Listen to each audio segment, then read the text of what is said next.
Welcome to Learning English, a daily 30-minute program from the Voice of America. I'm Katie Weaver.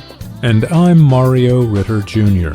This program is designed for English learners, so we speak a little slower and we use words and phrases especially written for people learning English.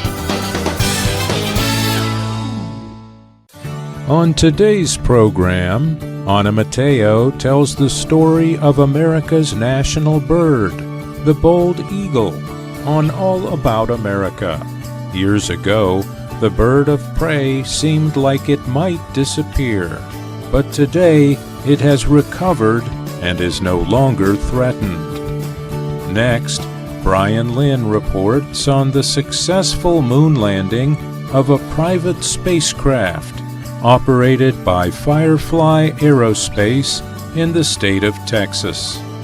Then, Ana is back with a story about how knitting has become popular in many places in the world as people mix the industrious pastime with movie watching in groups. Then, Jill Robbins and Andrew Smith talk about feedback on Lesson of the Day. But first, we hear from Ana.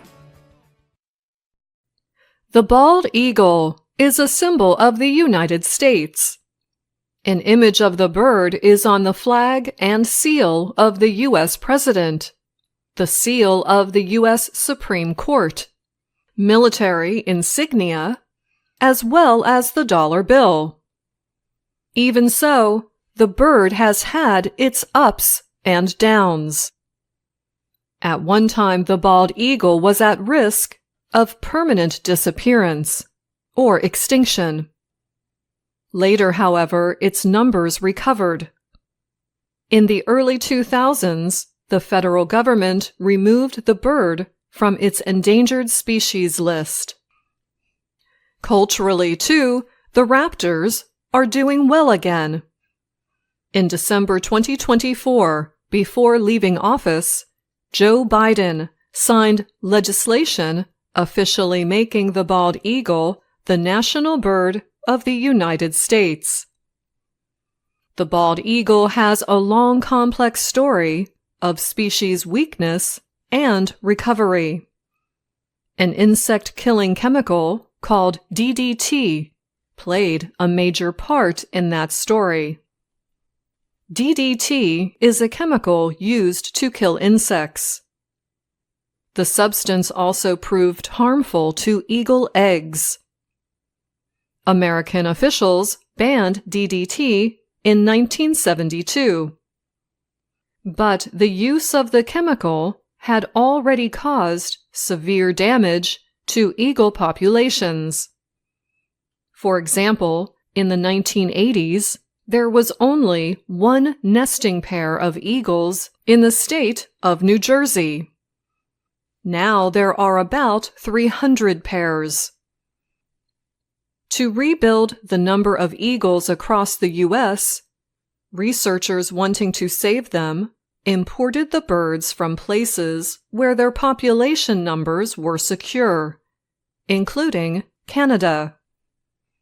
Early on, they also removed eggs from their nests so they could safely hatch with scientists before being returned to their parents to raise, explained Kathy Clark. She is the head of New Jersey's Endangered and Non-Game Species Program. Clark has worked with the birds for many years.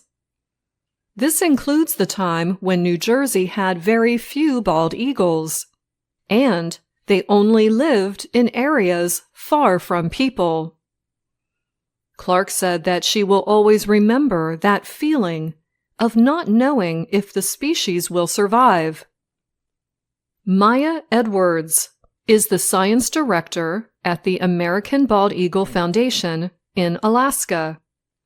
She says the species represents one of the few conservation success stories of animals that came close to disappearing permanently from America.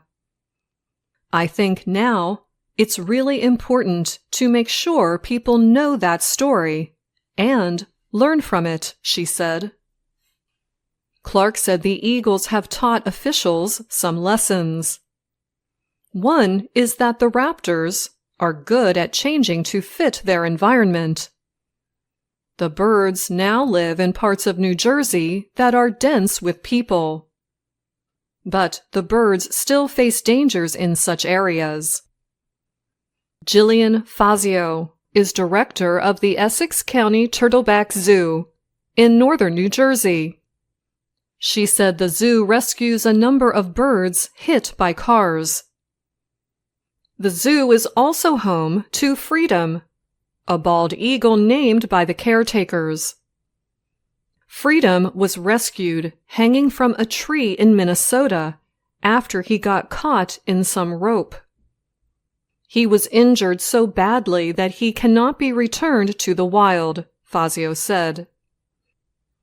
A lack of eagle habitat and prey also threatens the species. Bald eagles feed heavily on fish, so they require clean open water in which to hunt.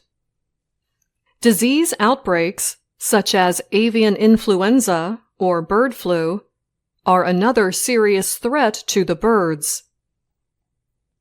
The birds are highly respected by several Native American cultures as symbols of strength, especially in the Pacific Northwest, says Paul Apodaca. He is a retired university professor who specializes in stories and storytelling from different cultures. The position of eagles as symbols of the U.S. adds to their protection. Americans are always going to have that sort of personal relationship with bald eagles, said Clark, the New Jersey Department of Environmental Protection official. Dan Day is a birder. He has seen bald eagles about 50 times in recent years, both on nature walks and while driving around. He said it really elevates your day to see a bald eagle. I'm Anna Mateo.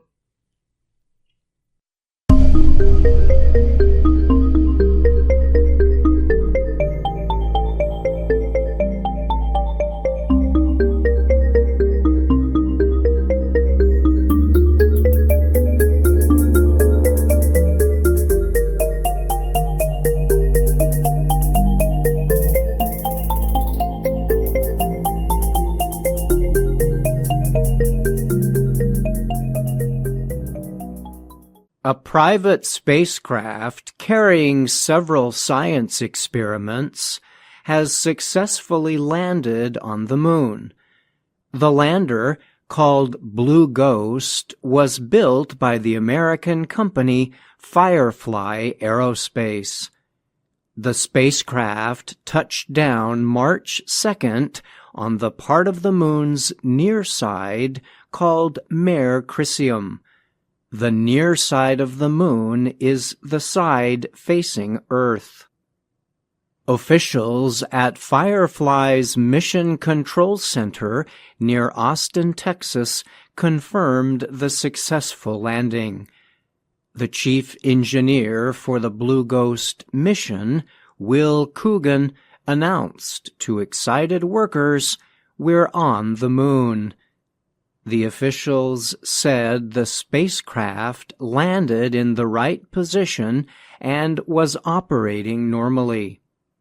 The successful touchdown makes Firefly the first private company to land a spacecraft on the moon without crashing or having a major problem. Only 5 countries can claim successful moon landings: Russia, the United States, China, India, and Japan. Blue Ghost is named after a rare kind of firefly found in the U.S. The four-legged lander is 2 meters tall and 3.5 meters wide. It launched in mid-January from Florida, carrying 10 experiments for the American Space Agency, NASA. In a statement, NASA said the 10 experiments are designed to operate on the surface of the moon for 1 lunar day, which is about 14 Earth days.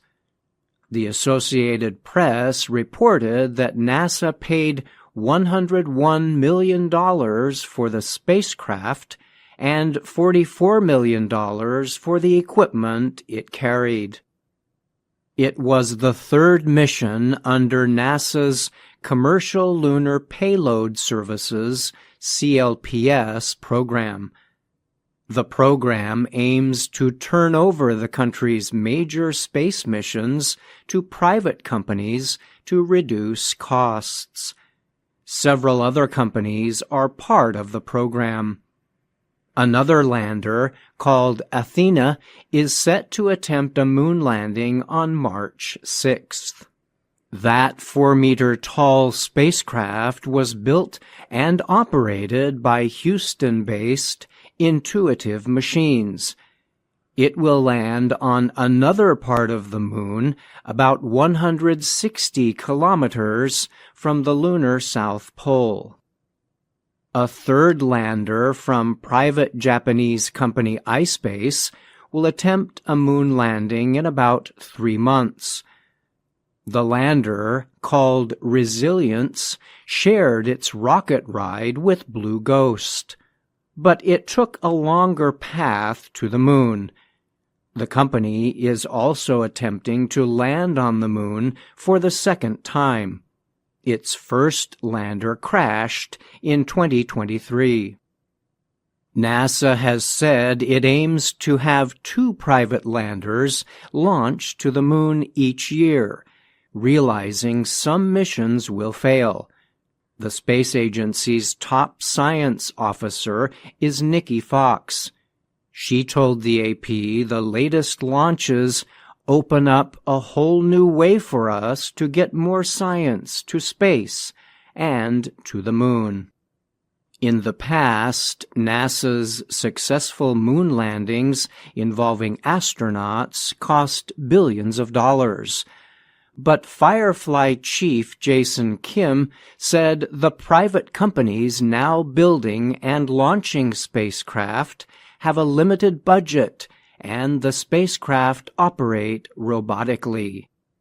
Kim said everything went just as planned with Blue Ghost's landing. "We got some moon dust on our boots," he added. I'm Brian Lynn.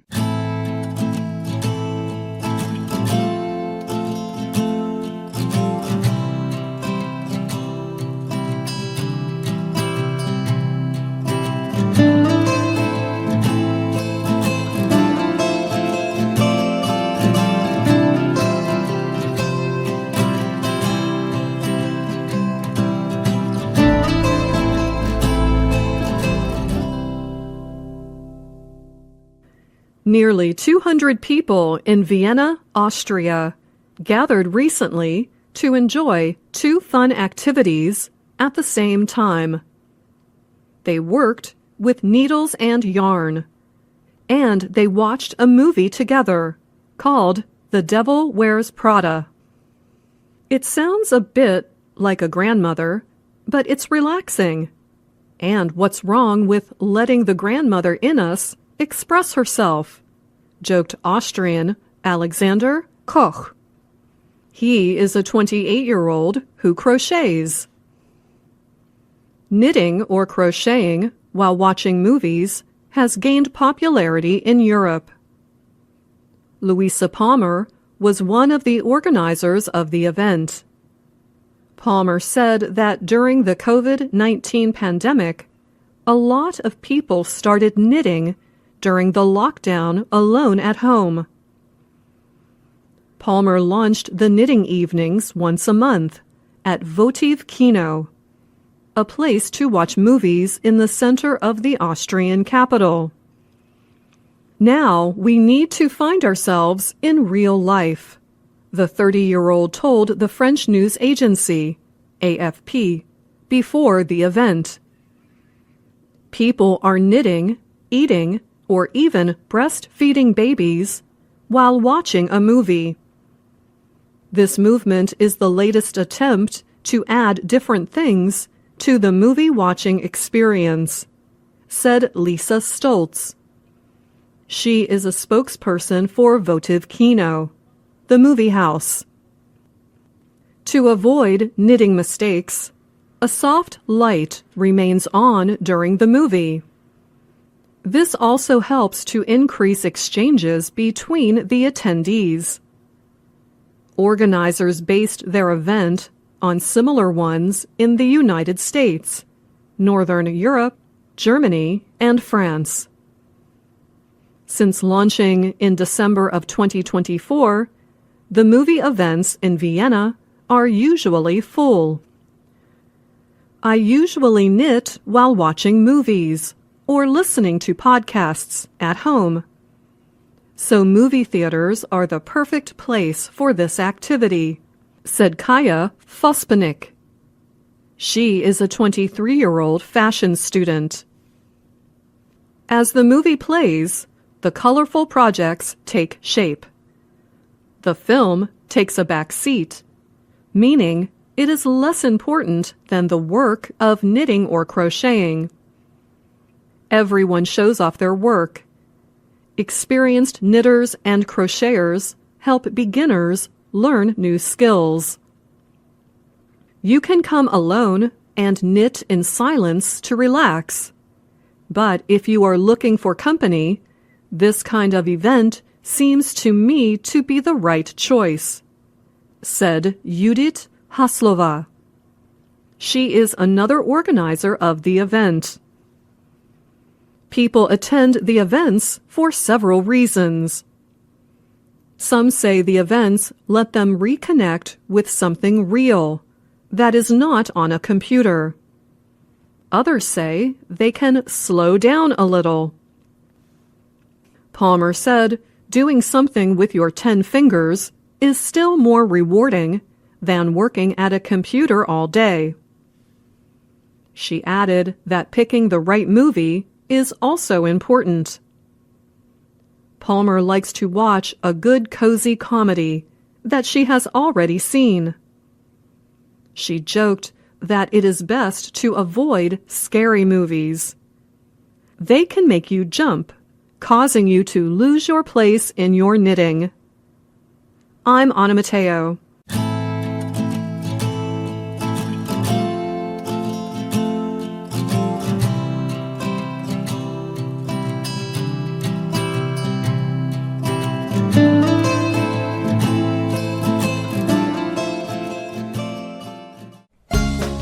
VOA Learning English has launched a new program for children.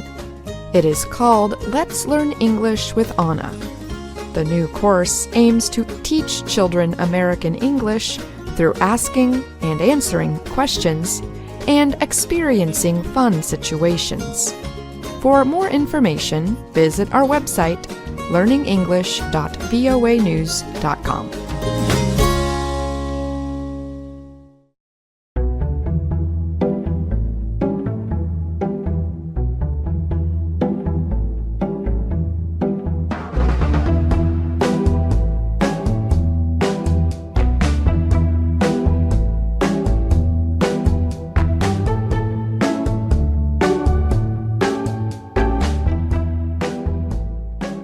Hello, my name is Anna Mateo.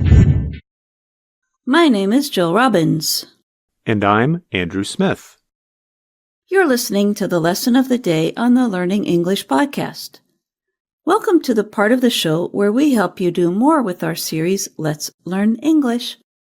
This series shows Anna Mateo in her work and life in Washington, D.C.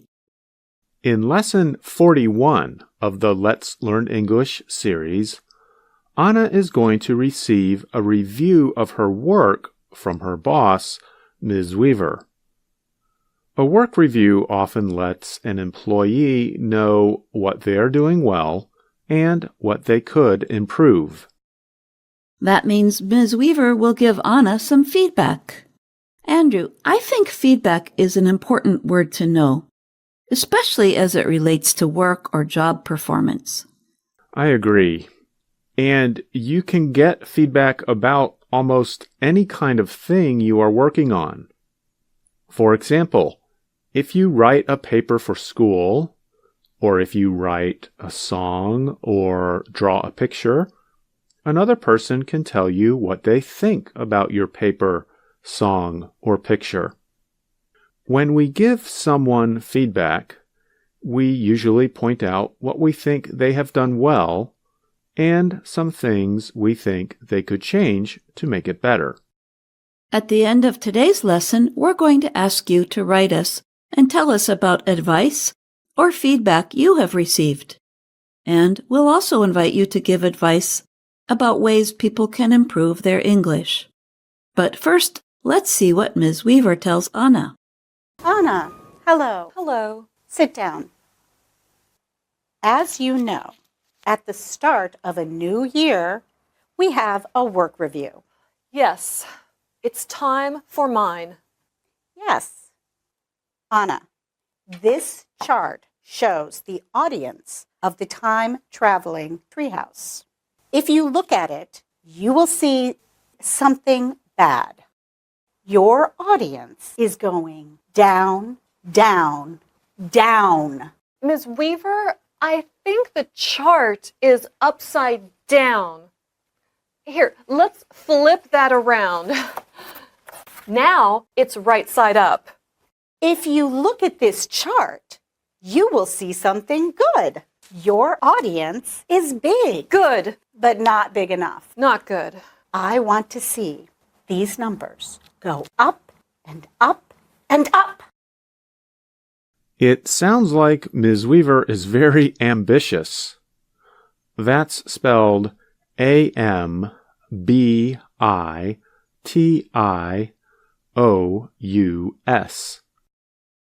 Ambitious means she has a strong desire to do more and see more improvement.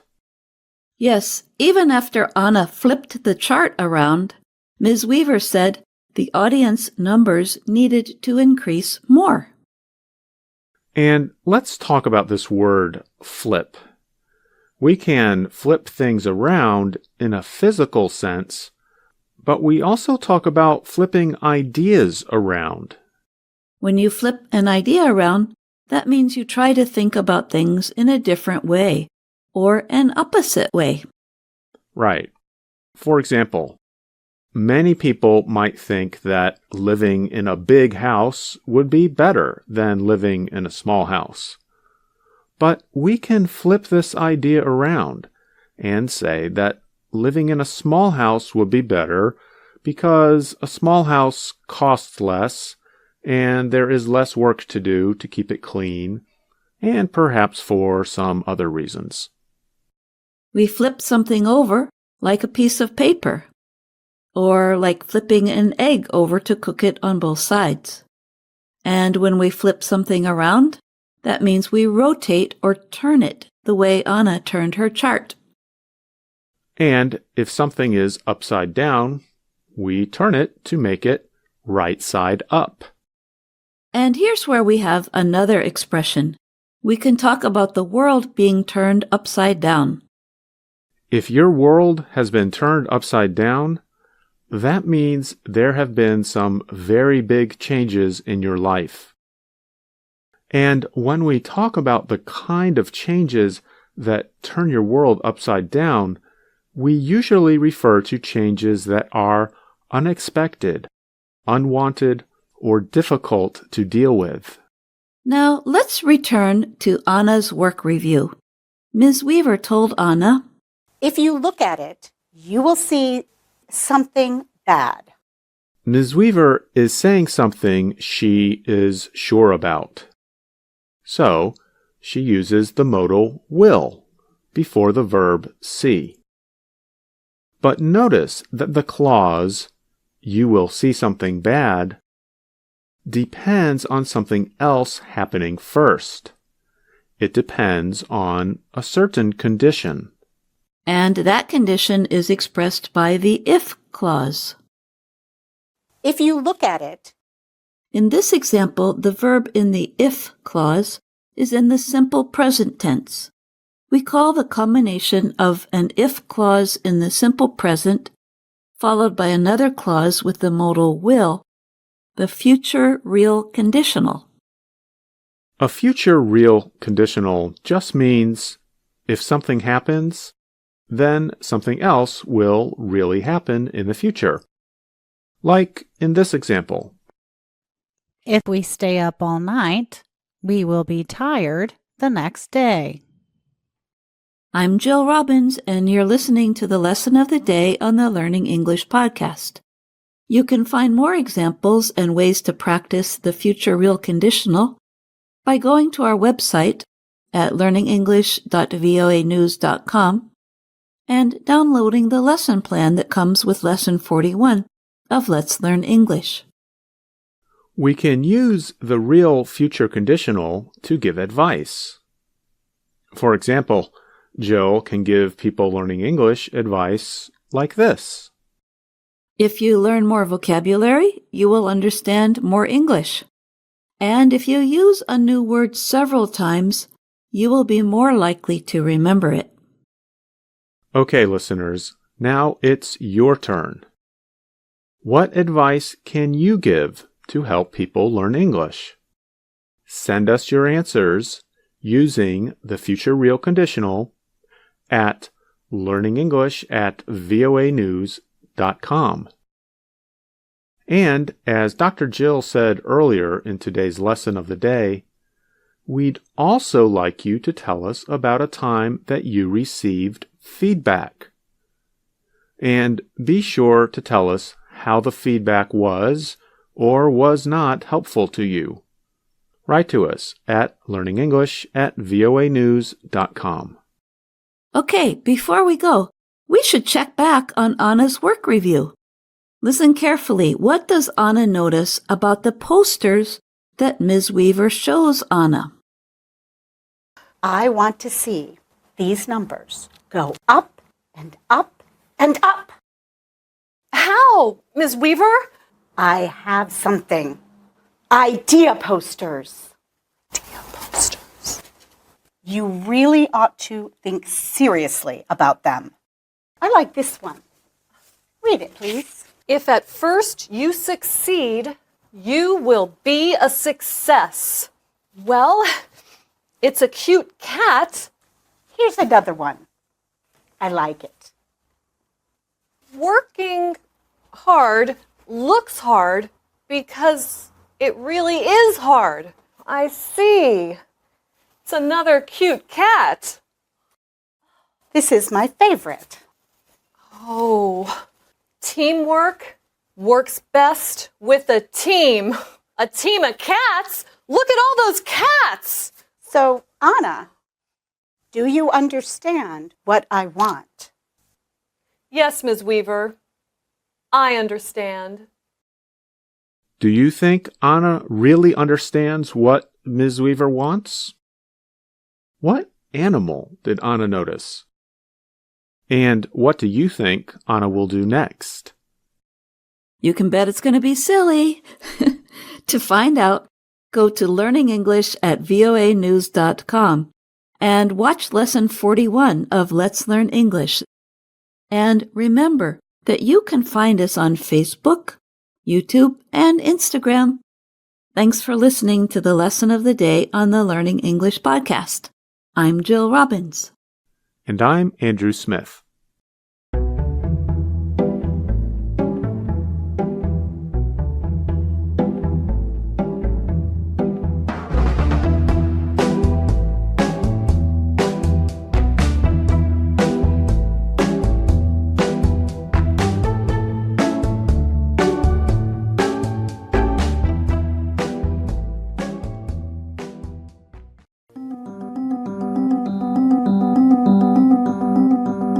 That's our show for today.